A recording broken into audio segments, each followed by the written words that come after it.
Welcome to Trinidad and Tobago Opposition's media briefing this Sunday, the 7th of July, 2024, discussing important national business. Today, our presenters are MP Saddam Hosein, Shadow for Attorney General and Legal Affairs, and MP Dr. Rishad Seecheran, the Shadow for Health. We will begin our broadcast shortly. Thank you for joining us. And in the meanwhile, please share the live.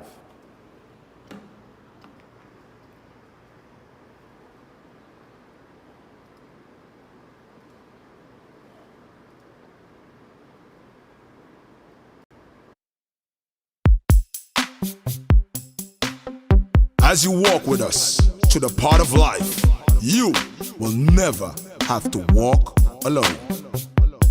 Come on!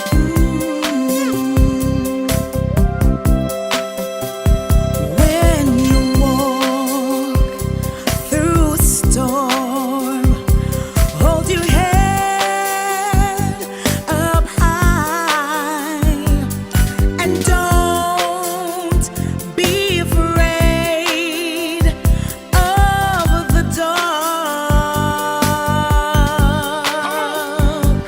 At the end of the storm,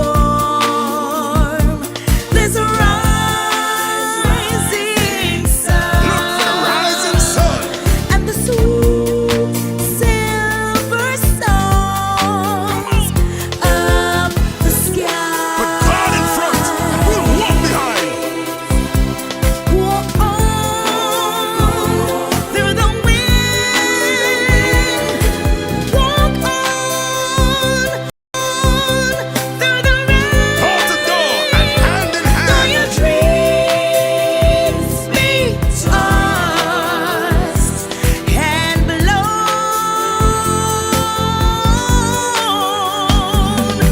walk on,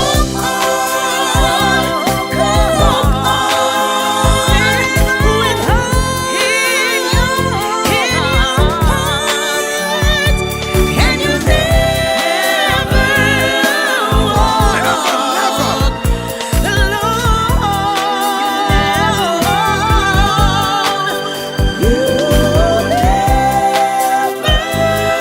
walk alone. So put your hands up high and let's reach for the sky for the rising sun. Come walk with us. We'll walk with you. And you'll never walk alone.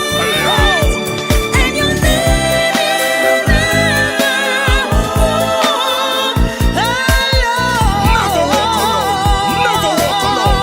Never walk alone. Never walk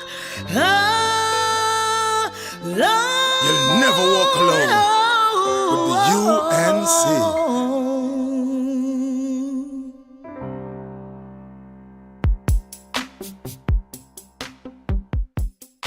We stand united in the belief that if you empower community, the community empowers the country. We are the party that gave every child a secondary school education since 2001. By building more schools in 11 years than others did in 40. We believe that no child, Rich or poor, should be left behind. which is why we give every 4-month student a laptop to expand their minds and their dreams, We are the party that put police cars back on the streets. and gave the police a $1,000 bonus because we believe that we should support the persons who are protecting you.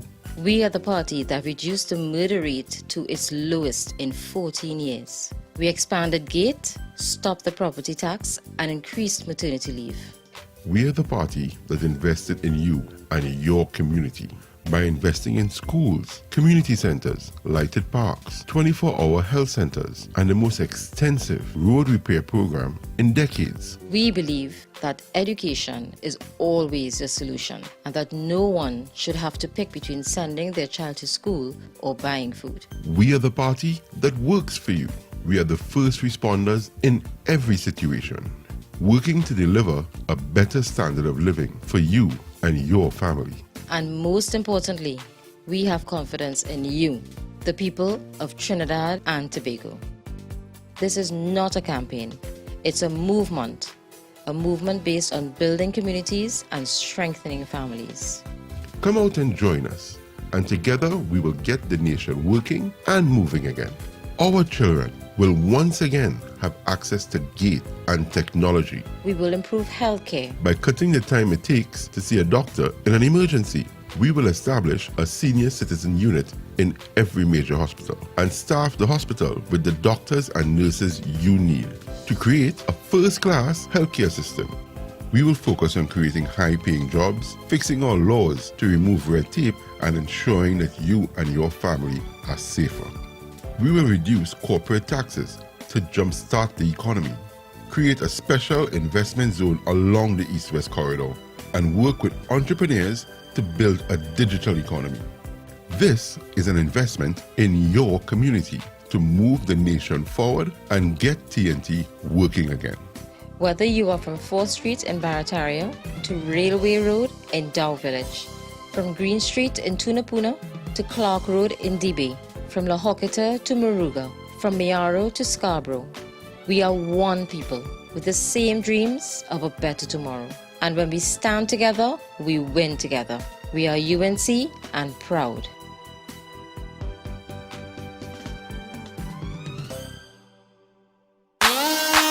Everybody now, let's go. Come on, come on. Hey. Whoa, oh, whoa, oh, yeah, yeah, yeah. Whoa, oh, whoa, oh, yeah, yeah. It's time to make a difference. It's time to turn that page. We got to do the right things if we want brighter days. Cause things ain't getting easy and the road ahead is tough. It's up to you and I to make the madness stop. Every day the things getting harder, and every day the things getting rough, and every day they hike the food prices, and they implementing more tax for the sake of our twin nation and the youth of the next generation. Let's stand united, so we're not divided. Let's show them now and send them a message now. Show them that we're the voice of hope. Send them a message now. Show them that our country knows.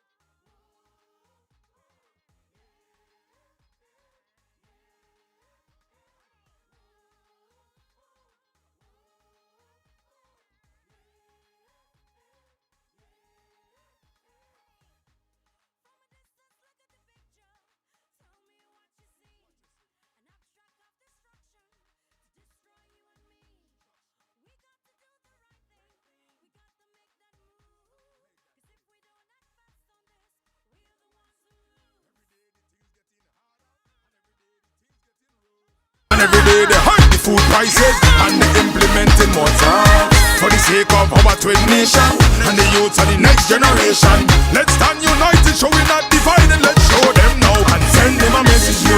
Show them that we are the voice of hope.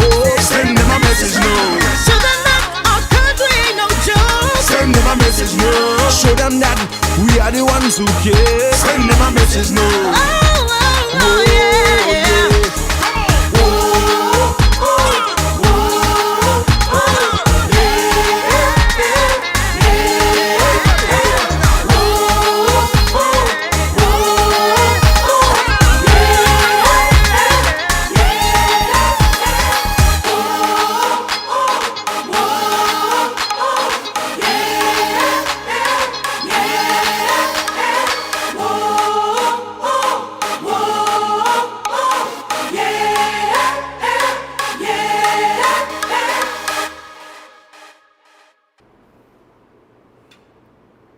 Good morning, Trinidad and Tobago, members of the media, members of those who are joining us live on our social media platform.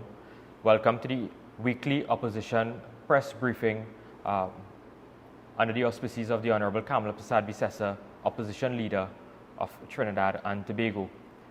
I am Saddam Hosein, the Member of Parliament for Barataria San Juan, And this morning I'm joined by my colleague, the MP for Caroni East, the Honorable Dr. Rishad Seecheran.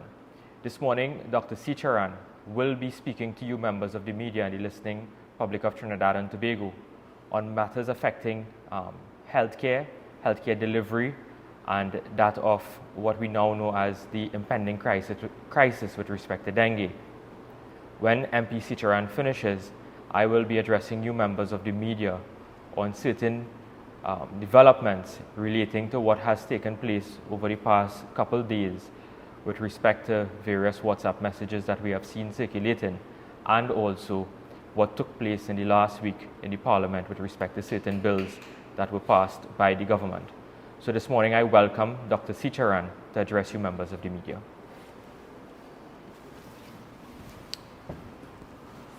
Thank you very much, MP Saddam Hosein, my great friend and one of the United National Congress's greatest and brightest stars. My friends, today I will be highlighting the developing crisis of a massive surge in dengue cases throughout the length and breadth of Trinidad and Tobago. Minister Terence Dialsing and the Ministry of Health have been caught sleeping on the job, as they have failed to restrict the proliferation of the Aedes aegypti mosquitoes through its Insect Vector Control Division. Minister Dialsing continues to berate and accuse the opposition of being unpatriotic whenever he is questioned about this dengue crisis.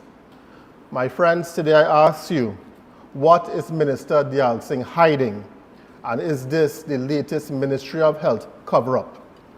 Today, as I speak to you, dengue is becoming the COVID-19 of 2024. Citizens living in dengue hotspots are not seeing the preventative measures being implemented by the Ministry of Health. Does the Ministry of Health have sufficient functioning vehicles and reagents to combat this crisis? How much longer must we as a nation put up with Minister Dialsing as the Minister of Health? And which other international health authority must condemn our health sector before Prime Minister Keith Rowley dismisses Dialsing? Surely country must come before party. My friends, among the doctors concerned and raising alarm is Dr. Joel Tiloxing, who has stated that there is a current surge in dengue cases in Trinidad and Tobago, with many patients requiring hospitalization. He has urged the public to adopt many preventative measures against this deadly virus. Minister Dialsing, on the other hand, continues to downplay this crisis and says that we are not in an outbreak. This is despite the country recording its first death to dengue for 2024 on the 24th of June. My friends, there are now 2 recorded deaths from dengue. On behalf of the United National Congress, I would like to offer my condolences to the family and friends of the deceased, and may they rest in peace. According to the Ministry of Health, TNT has recorded 190 confirmed cases of dengue this year. My friends, these are only cases that have been confirmed via lab analysis. Many, many thousands more are left undiagnosed with mild to moderate symptoms. Doctors in the public healthcare system are saying that we are now approaching a public health emergency with regards to dengue. Doctors are saying that they lack the resources to treat those that are affected in our public healthcare sector, and many are afraid to speak out due to the fear of victimization from those in authority. Today, I am calling on Minister Dialsing to come clean to the nation and to tell us the actual extent of the dengue surge in Trinidad and Tobago. Minister Dialsing must not hesitate to ask PAHO for technical assistance in combating this crisis. As you know, PAHO has given us a true account of the Ministries of Health performance with regards to the Port of Spain General Hospital, NICU. And they have the expertise to advise the ministry where they have gone wrong. Minister Dialsing continues to be unable to effectively command the Ministry of Health for the well-being of the citizens of Trinidad and Tobago. His continued incompetence and negligence have cost unnecessary lives of citizens. According to the last Ministry of Health update, County Caroni has accounted for 31% of cases. County Victoria has 29% of cases, while County St. Patrick has 23% of cases. County St. George East has 10%, County St. George West has 4%, and County St. Andrew St. David has 3% of cases. For those who may not know, County Caroni, County Victoria, and County St. Patrick encompasses many of the central and south constituencies. 83% of confirmed cases are in the central and south constituencies. Dengue season in Trinidad coincides with the rainy season, which is usually from May to November. And according to the WHO, the World Health Organization, 2023 had the highest number of dengue cases on record around the globe. Puerto Rico for this year has already declared dengue a public health emergency, as they have had more cases of dengue in the last 5 months than they had all of last year.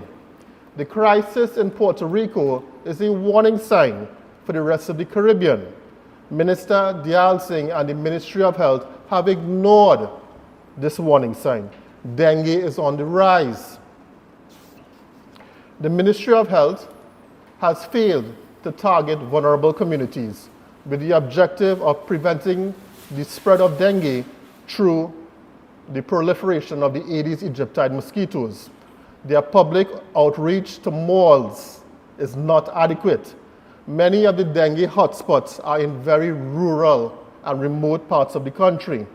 Information must be readily available for those in need. The Ministry of Health had a responsibility to go into these rural, remote communities and to target their message to those who need it the most.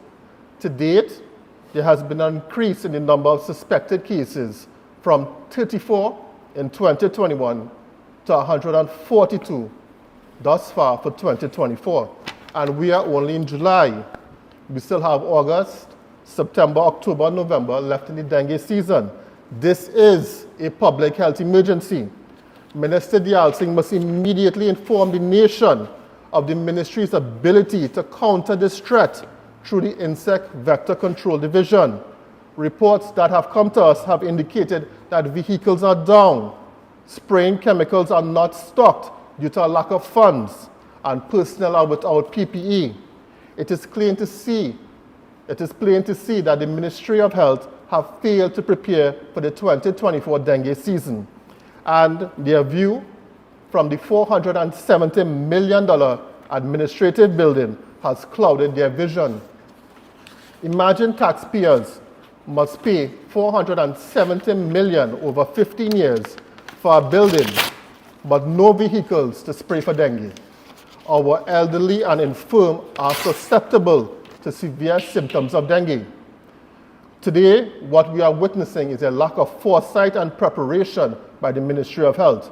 Minister Dial Singh has ignored all the indicators of a rise in dengue, both regionally and internationally.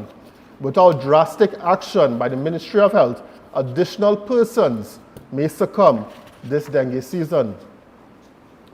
Of critical importance was a proactive and a sustained public health education program before the dengue season.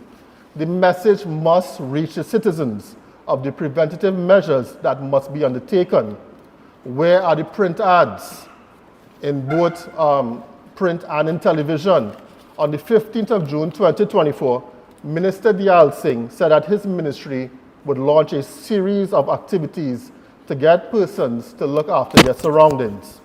This was after cases of dengue were already on the rise in Trinidad and Tobago, and the Aedes aegypti mosquito was proliferating. Only yesterday, the Ministry of Health released an infographic about dengue on their social media. And this is the infographic. My friends, this is too late. This should have been done many, many months ago. The Ministry of Health has taken too long to activate a public healthcare education campaign. resulting in the proliferation of the Aedes aegypti mosquito in many rural areas. Why isn't the Minister of Health and his health team not addressing the population as was done during COVID-19? There is still time to educate the public, especially the younger generation, who may be unaware of the signs and symptoms of dengue, as well as the preventative strategies to safeguard themselves as well as their families. My friends, this simple measure would reduce the burden on our public healthcare system today, as well as prevent the loss of life. Today, I will spend part of my contribution to you with what Minister Dayal Singh and his health team should have done many, many months ago. The Aedes aegypti mosquito primarily bites during the day. The species is most active for approximately 2 hours after sunrise and several hours before sunset. It can bite at night as well in well-lit areas. Persons must be vigilant of possible dengue cases in and around their households and beware of persons exhibiting a high fever, severe headache, pain behind the eyes, muscle and joint pains, nausea, vomiting, swollen glands, and rashes. In addition, persons must be aware of persons exhibiting symptoms of severe dengue, such as severe abdominal pain, persistent vomiting, rapid bleeding, bleeding through their gum and nose, fatigue, restlessness, blood in their vomit, being very thirsty, pale and cold skin, as well as feeling weak. Citizens should also be educated on lowering the risk of getting bitten by protecting themselves from the mosquito, and this may include clothes that cover as much of the body as possible, mosquito nets if sleeping during the day, and usually it should be sprayed with insect repellent, window screens, mosquito repellents, as well as coils and vaporizers. And this, my friends, would be in addition to preventing mosquitoes from accessing egg-laying habitats by environmental management and modification, disposing of solid waste properly, and removing artificial man-made habitats that can hold water. And we will speak to that later with regards to many abandoned state projects around the country, as well as covering, emptying, and cleaning domestic water storage containers on a weekly basis and applying the appropriate insecticides to outdoor water storage containers. My friends, that took less than 3 minutes. The Minister of Health has not addressed the nation thus far on what can be done to prevent dengue in a systematic way. Due to the lack of initiative by the Insect Vector Control Division, the regional corporations in many of the central and southern constituencies have been tasked with picking up the slack.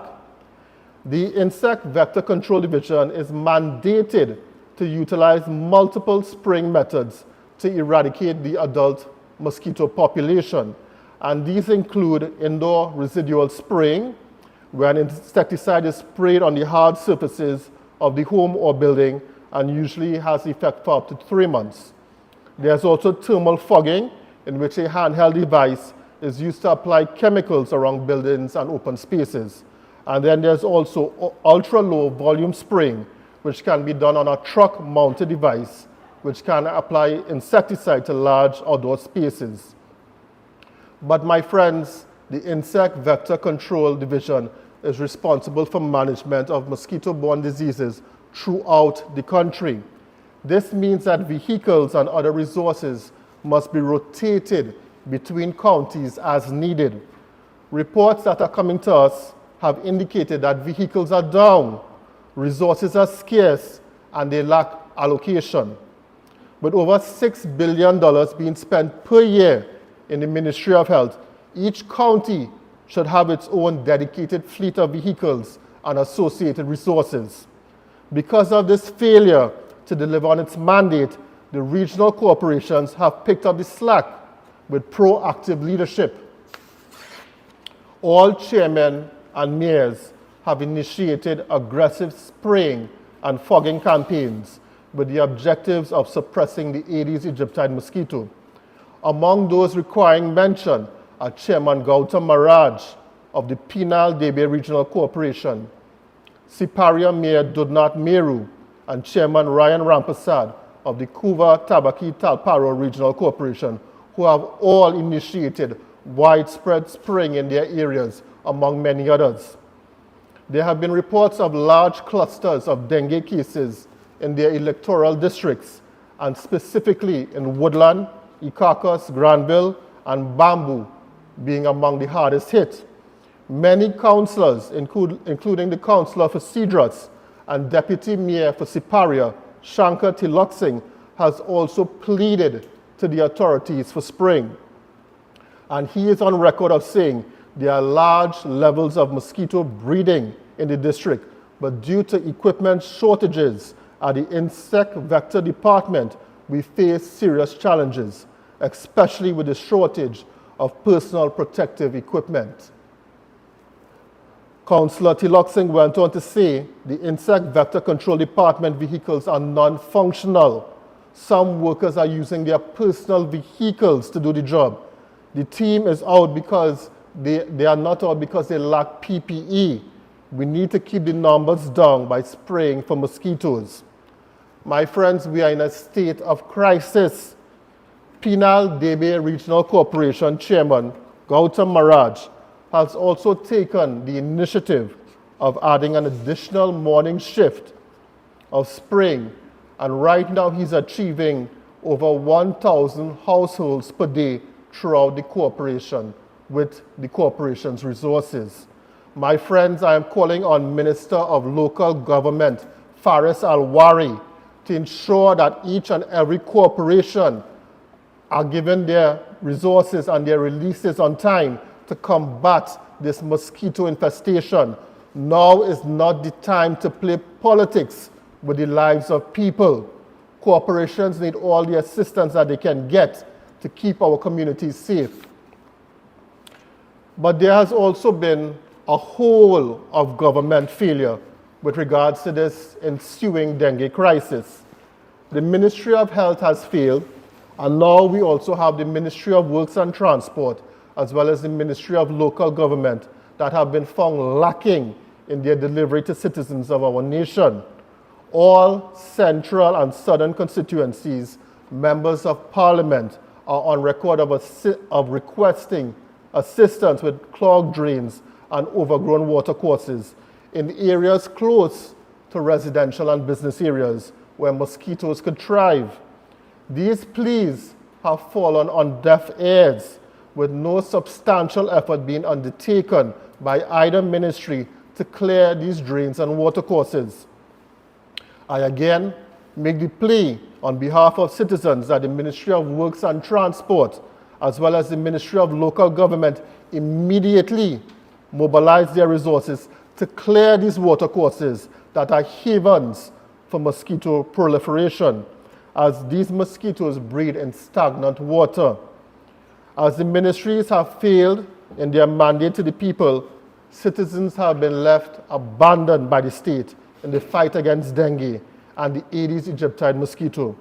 Many corporations, including the chairman of the Penal Debe Regional Corporation, have indicated that their developmental program funds have not been released by central government, leaving them hamstringed with their infrastructure works.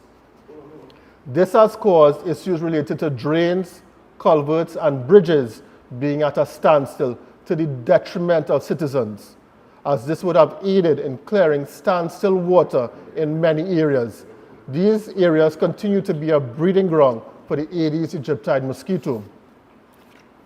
Also of major concern is the breeding ground of neglected state projects, which now pose a significant danger to the population around the entire country.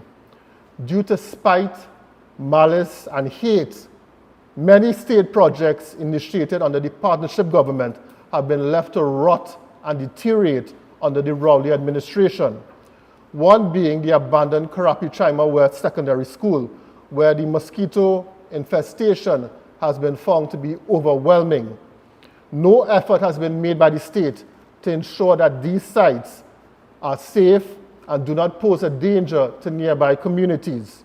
This neglect was most apparent when students of the neighboring existing Karapichaima West Secondary School were forced to abandon their classrooms. A high mosquito infestation forced these students to write their examinations outside their classrooms. An official at the school said teams from the public health department found larvae of the Aedes aegypti mosquito on the school compound near the agricultural department. Stagnant water where mosquitoes breed was also discovered nearby the abandoned construction site of the Karapichaima West Secondary School, and the officials said the mosquito infestation was overwhelming. This is also an indictment on the Ministry of Education and its failure to secure the safety of our nation's students. This is truly a breakdown in governance when students, teachers, and staff are subjected to subhuman conditions. Imagine a young student having to go to school only to be infected with dengue by the Aedes aegypti mosquito because of the lack of attention and concern by the Ministry of Health and the Ministry of Education. So dire is the situation, Tutor President Martin Lumking has called for urgent action. He has said, we are calling on the Ministry of Health to ensure that spraying of school compounds is a priority at this time, as he believes it should be done immediately. This is not only a safety issue for students, but also for teachers and associated staff. Truly a whole of government failure. My friends, in today's Express newspaper, Martin Daly, Senior Counsel, has described the Ministry of Health's response to the PAHO report on the Port of Spain General Hospital's NICU as a chronic evasion of accountability. And the same is happening with dengue. The citizens of Trinidad and Tobago deserve better. When we ask, why is this happening to us? We are told we are unpatriotic. We are told crime is a public health emergency, but not dengue. This is a country in reverse. Vanity projects continue to be built around this country for billions of dollars, while the Insect Vector Control Division is severely under-resourced. Minister Dayal Singh must immediately reach out to PAHO for technical assistance because of his incompetence. We need resources, we need vehicles to curb the spread of dengue. Within a short space of time, all counties within Trinidad and Tobago will be overwhelmed with these mosquitoes. Every single ministry has failed the citizens. Change is necessary for our nation to get out of this malaise. A Kamla Prasad administration will return integrity and good governance to our nation. I thank you, and now I look forward to MP Saddam Hosein and his presentation on issues of major public importance in Trinidad and Tobago. MP Saddam.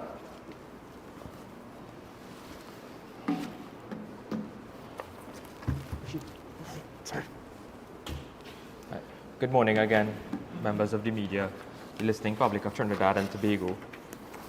Over the last 48 hours or so, we had some very concerning developments taking place in Trinidad and Tobago, where through the media, Trinidad and Tobago learned that a friend, an ally, and a very close business partner of the Prime Minister was charged under Section 45 of the Mines and Minerals Act. And he currently, I believe, is on bail. This is none other than Mr. Alan Warner. And the Prime Minister in Parliament in 2021 would have described Mr. Alan Warner as a friend of his. And I'll just ask if that can be shown to the members of the media. This was the 12th of November, 2021, what took place in the Parliament during Prime Minister's question time. Member for Oropuch East. Thank you very much.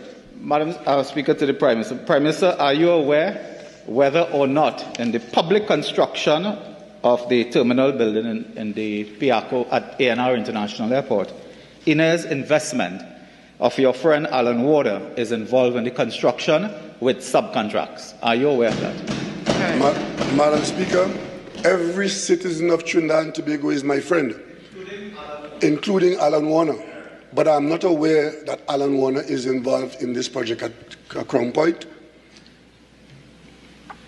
Member for Oropuchi. So, other than just being a friend of the Prime Minister as declared in the Parliament, we also have several other issues with respect to his business relationship with Mr. Alan Warner. We can throw our mind back to 2006 when Mr. Warner and Mr. Rowley, Dr. Rowley, would have had relationships in terms of business with respect to land aid. Then, recently, we would have had certain matters reaching the public domain with respect to Inez Gate and the townhouses in Tobago that were purchased from companies owned and or directed by Mr. Alan Warner. And those townhouses were purchased by the Prime Minister, his wife, and his daughter. There are also business relationships in terms of agriculture and farming. I have in my hand the annual returns for Alma River Ventures Limited, which is now Alma Farms. And this is the annual returns for that. And what is strange about this is that they said that Dr. Rowley would have ceased to be a director of this Alma Farms company in November 2012, but this document was only filed in 2015, the 22nd of December 2015, after Dr. Rowley became the Prime Minister, and the document is dated after that, which is the 22nd of January 2016. So this is the document. We would have heard outlined in the public domain also that companies related to Mr. Warner would have done work or awarded contracts with respect to the Prime Minister's residence in Tobago, and we also know of contracts that may have been awarded at the Tobago House of Assembly. So we have established that Dr. Rowley and Mr. Warner are not only friends, but they are also business partners. So that is clear. The public record and the documents all reflect that. Now, yesterday in the newspaper, there was an expose which showed WhatsApp messages between what is purported to be Dr. Rowley and the former Commissioner of Police, Mr. Gary Griffith. And in this front page of the Trinidad Express, it shows excerpts of messages with relation to FULs, Mr. Warner, Dr. Rowley, and the Commissioner of Police. It also has WhatsApp messages purported to be from the former Commissioner of Police, Gary Griffith, and then Minister of National Security, Stuart Young. So what was said here, based on what we have seen in the front page, is that it says, coming from a message that purports to be the Prime Minister, "Don't forget the FUL for Alan Warner. I could drop it off when it's ready." The Commissioner would have responded, "Yes, sir, handling this morning." Next message, "Send it to me and I will take it up to him on Thursday evening. Thumbs up. Sir, signed today, sending to your security detail to ensure delivery. Okay, thanks." Those were the text messages that were reported in the front of the newspaper. The Prime Minister then would have denied that he asked for any favor or to fast-track any FUL application for Mr. Warner. However, the Prime Minister did not deny the truth or the authenticity of those messages. So, this raises grave concerns with respect to what is taking place now. Apparently, it was the checking of the status of a particular application. I want to ask the Prime Minister, did you check for any other person's FUL application? Did you ask for an update or a status on any other person? Or was it only Mr. Warner, who is apparently a business friend and a long-standing business partner? When mothers are denied food cards and persons are denied disability grants and persons are killed in this country, do you send WhatsApp messages to the families and express your sympathies and your condolences? Do you ask the ministers to get involved to give a grieving or a single mother a food card or a grant to take care of her children. No, but what we are seeing here are messages between what purports to be yourself and the Commissioner of Police, the former Commissioner of Police, with respect to an FUL application. How many other persons in this country, FUL applications were denied or they are languishing at the office of the Commissioner of Police, and they have to go to court? I have a list here in my possession with respect to articles, newspaper articles, where persons have to pay money to go to court to fight the Commissioner of Police in order for a decision to be made on the FUL application. Who are denied their FULs, they have to go to the Firearms Appeal Board and then go to court. 28 to sue Top Cup for FULs, claiming 2-year delay to decide on applications, 9th August 2023, Trinidad Express. Gun dealer, others go to court over FUL renewal policy, 24th April 2024, Jada Low to Newsday. Court, Top Cup must decide on 17 FUL applications by July, 21st March 2024, Trinidad Newsday. 6 threatened to sue Cup in FUL dispute, Trinidad Guardian, the 22nd of April 2024. Judge gives EARLA until May 16 to decide on 33 FUL applications, 20th January 2024. And these are just some of the newspaper articles where persons have had to seek redress through the court system in order for their FUL license to be granted. I ask, if these messages are in fact true, why was the Prime Minister involved in terms of checking with respect to a FUL application of a close friend and a business partner from the former Commissioner of Police? I ask, because when you look at the Firearms Act under Section 17, subsection 4, it is only the Commissioner of Police who has the sole direct authority to issue FULs in this country without any factors considering outside of her discretion, which is that she must have good reason to believe that the person must have a license or a firearm. So why is the Prime Minister getting involved in this if it is true? Then I ask, is it true what the text messages are saying, that you will take it up to him on Thursday? What the text messages say? Has the Prime Minister now reduced the office of the Prime Minister to a caddy boy, where you have to take up things for your friend? Who really running this country? Is the Prime Minister a caddy boy of Mr. Warner? I am asking. I'm not asking for a friend, but clearly he was asking for a friend based on the text messages.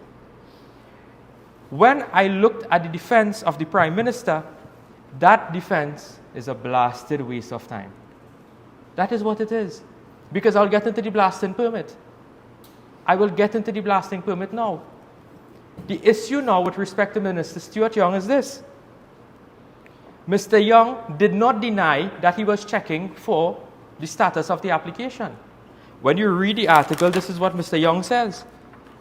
Mr. Young says that as line minister, I was following up on whether the TTPS did its work in the process for a blasting license. Kindly provide me with Griffith's communication so that I may take appropriate action. So what does Minister Young say here? He has confirmed that he was checking up on the application of a blasting permit for Mr. Warner, based on what the text messages are saying. He did not deny the text messages either. When you watch what Minister Young is saying, he said, as line minister, I was following up on whether the TTPS did its work in process for a blasting license. Firstly, the Commissioner of Police does not have a line minister. Let's start there. The Commissioner of Police is an independent office set up by the Constitution. And she's not direct, or the office, in fact, is not under the direct control or supervision of any government agency, be it a minister. Let's make that clear.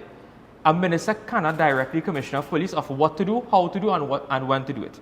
That is clear with respect to the law. So, when we look at the messages, Minister Stuart Young at the time was the Minister of National Security and also a junior minister in the office of the Prime Minister. How did Minister Young know about this blasting permit? Let's start there. Who told you about this? Because when you read the law, a blasting permit in this country is governed under the OSHA Act. Section 27 of the Act says, the carrying out of blasting operations and the use of explosives shall be subject to paragraphs 28 to 38. 28 says, no person may carry out blasting operations unless he is authorized to do so in writing. 2. The authority referred to in paragraph 1 shall be given by the Commissioner of Police acting on the advice of the Chief Factory Inspector.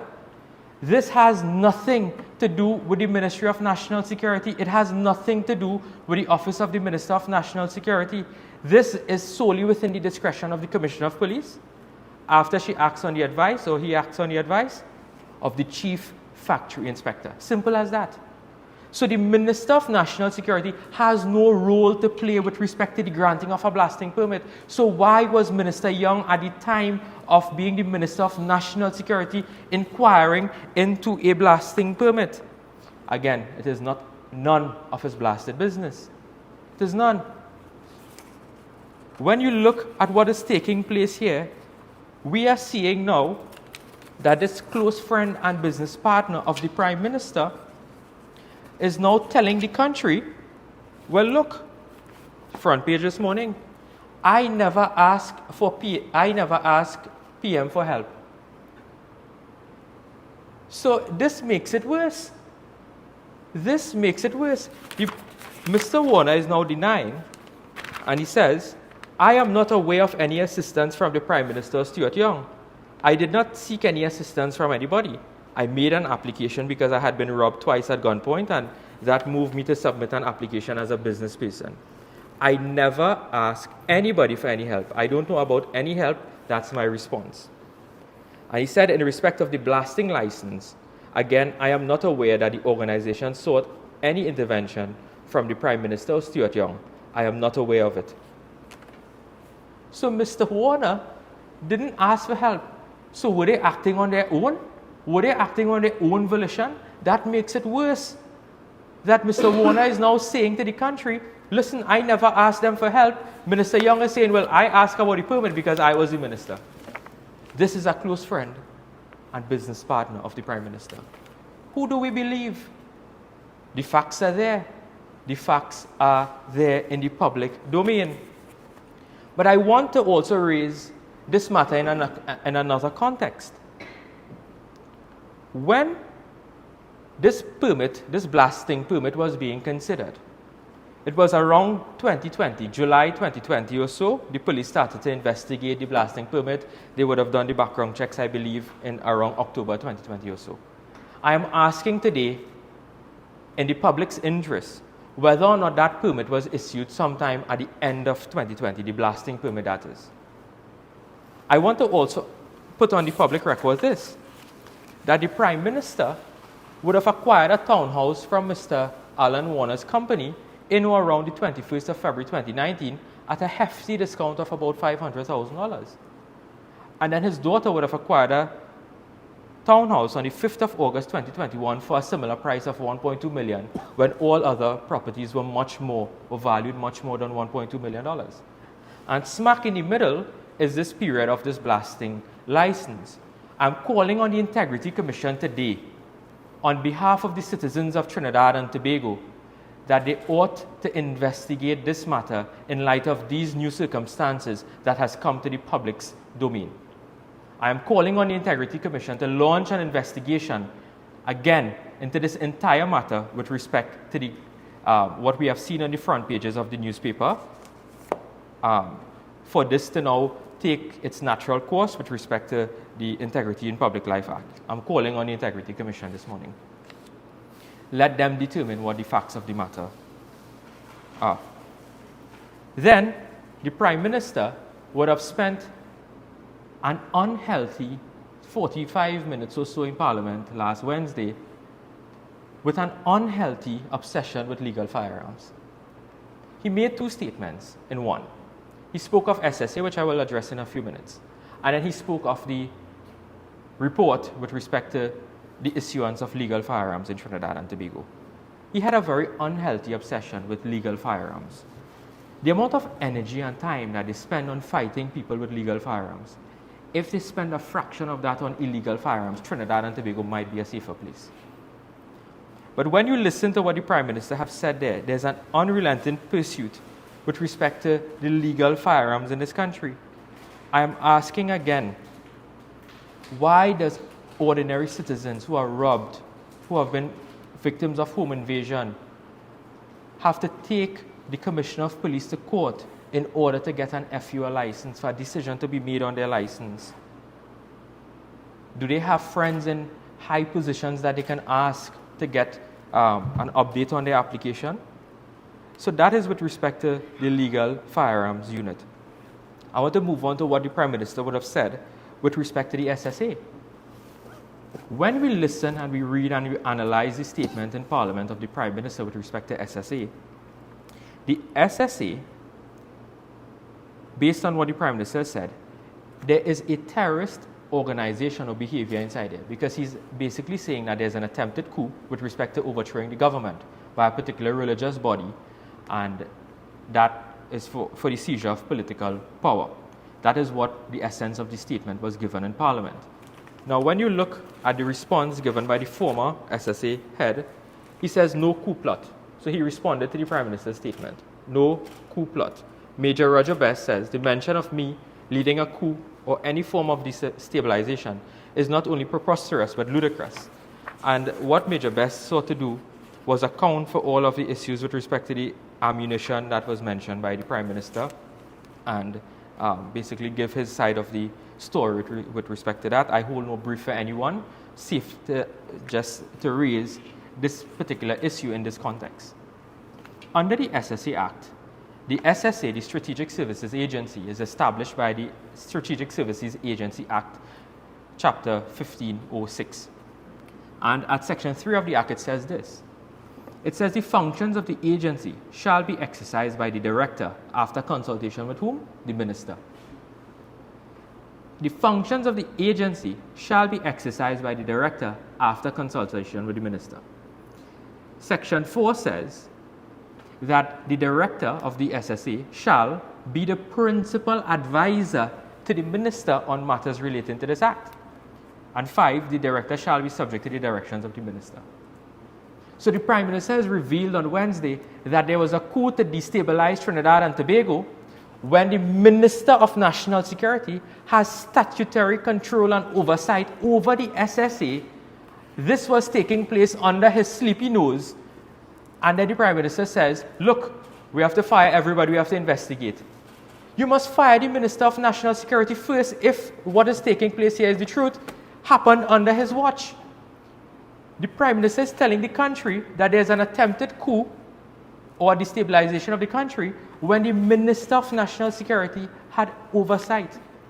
This was a point raised when this bill was being debated by then member for St. Augustine, Mr. Prakash Ramada, with respect to the minister's involvement and oversight and supervision over the SSA. So that is something very important that we must look at. And right after the Prime Minister makes that remarkable statement in the Parliament, the United States government, State Department, issued an immediate advisory warning their citizens of traveling to Trinidad and Tobago. So we have seen that this government is destroying the fabric of our nation. They're destroying what is left of Trinidad and Tobago. This government is expired. They have lost their will. They have lost their mandate. It is time that this government needs to call the general election.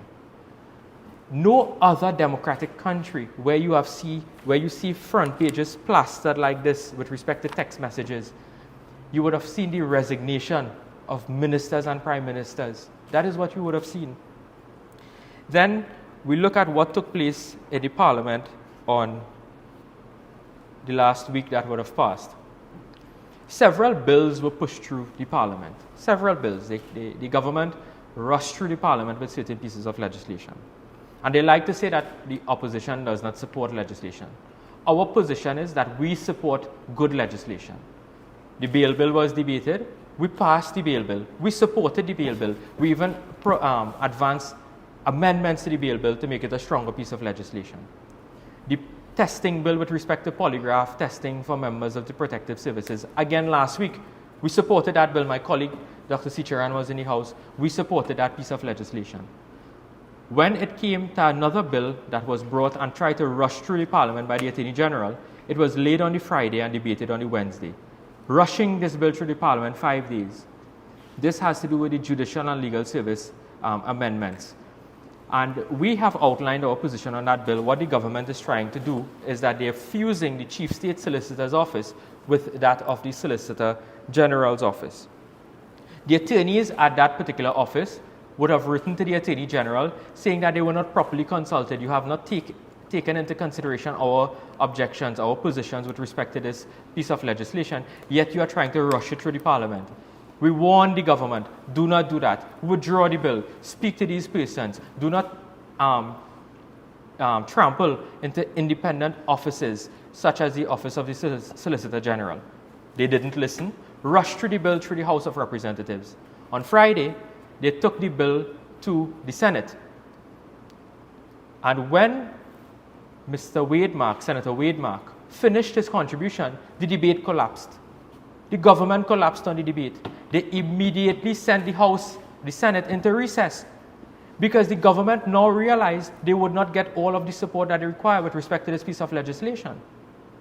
There are serious concerns with respect to this legislation, labor issues with respect to constitutionality, issues with respect to trampling on separation of powers. We have raised concerns with the consultant, Master Christian Morris Allen, who was a consultant on that bill. We are now being told that that bill is being drafted because of recommendations coming out of the retired Justice Stanley John's report, a report that none of us have seen. The country has not seen that report. It may have cost the taxpayers over $800,000 as reported in one newspaper article in the Newsday, and nobody has seen that report, yet the government is coming to tell us we need to fuse the both departments because retired Justice Stanley John said that in the report and we didn't see the report. This is how they're running government, through secret reports. Through secret reports. That must stop. This government has lost all moral authority with respect to these particular matters of transparency and accountability. So members of the media have raised concerns with respect to what has taken place between Mr. Alan Warner, the Prime Minister, with respect to the issues in relation to the bills that were brought before the Parliament, the bail bill, the testing and polygraph bill, the amendments to the Judicial and Legal Services Act. I've raised issues with respect to the attack on legal firearm owners and also the lack of no incompetence, with respect to the Minister of National Security in terms of the oversight on the authority of the SSA. So these are the issues that I wish to just raise this morning to you, members of the media. And we are in a position, or myself and MP Seecheran, if there are any matters that require any clarification.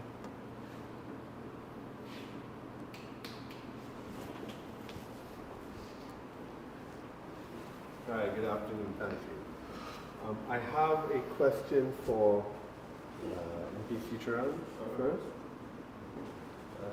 Do you see parallels with the government's failure to declare COVID a public health emergency, even after the opposition tried to warn them 5 times in Parliament with this current dengue situation?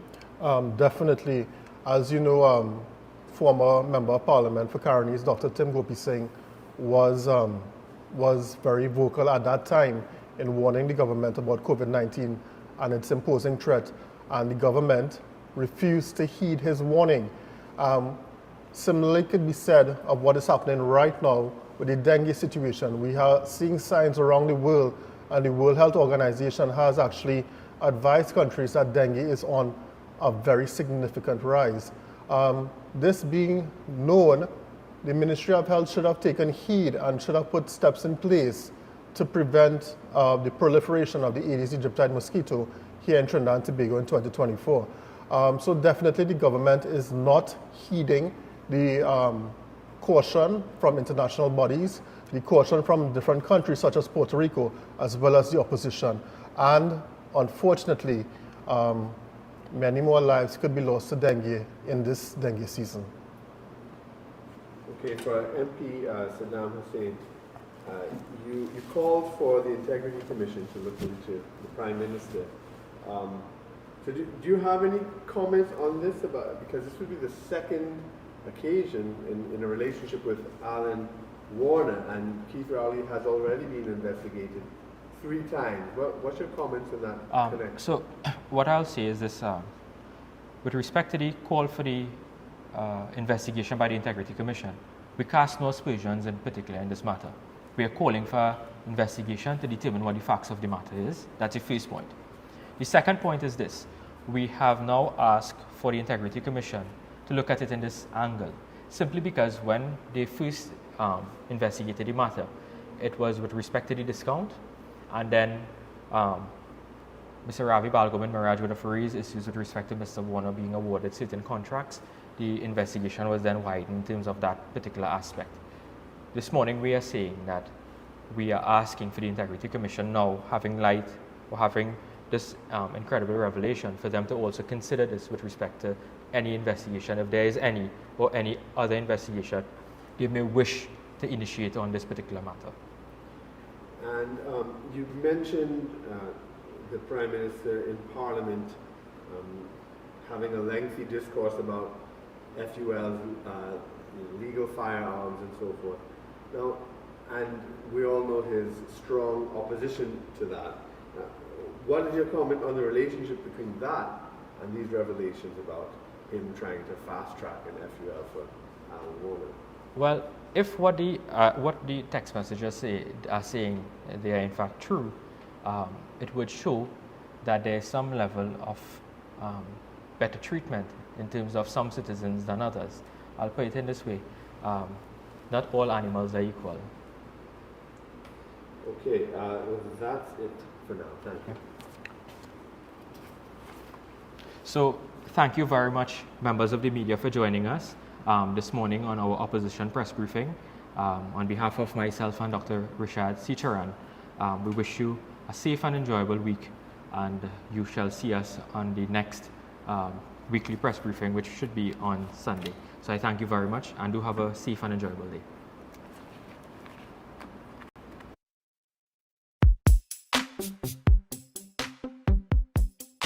We stand united in the belief that if you empower community, the community empowers the country. We are the party that gave every child a secondary school education since 2001. By building more schools in 11 years than others did in 40. We believe that no child, Rich or poor, should be left behind. which is why we give every Form 1 student a laptop to expand their minds and their dreams. We are the party that put police cars back on the streets. And gave the police a $1,000 bonus because we believe that we should support the persons who are protecting you. We are the party that reduced the murder rate to its lowest in 14 years. We expanded GATE, stopped the property tax, and increased maternity leave. We are the party that invested in you and in your community by investing in schools, community centers, lighted parks, 24-hour health centers, and the most extensive road repair program in decades. We believe that education is always a solution, and that no one should have to pick between sending their child to school or buying food. We are the party that works for you. We are the first responders in every situation, working to deliver a better standard of living for you and your family. And most importantly, we have confidence in you, the people of Trinidad and Tobago. This is not a campaign, it's a movement based on building communities and strengthening families. Come out and join us, and together we will get the nation working and moving again. Our children will once again have access to GATE and technology. We will improve healthcare. By cutting the time it takes to see a doctor in an emergency, we will establish a senior citizen unit in every major hospital and staff the hospital with the doctors and nurses you need to create a first-class healthcare system. We will focus on creating high-paying jobs, fixing our laws to remove red tape, and ensuring that you and your family are safer. We will reduce corporate taxes to jumpstart the economy, create a special investment zone along the East-West corridor, and work with entrepreneurs to build a digital economy. This is an investment in your community to move the nation forward and get TNT working again. Whether you are from 4th Street in Barataria to Railway Road in Dow Village, from Green Street in Tunapuna to Clark Road in DB, from La Hoqueta to Moruga, from Miaro to Scarborough, we are one people with the same dreams of a better tomorrow. And when we stand together, we win together. We are UNC and proud. Everybody now, let's go!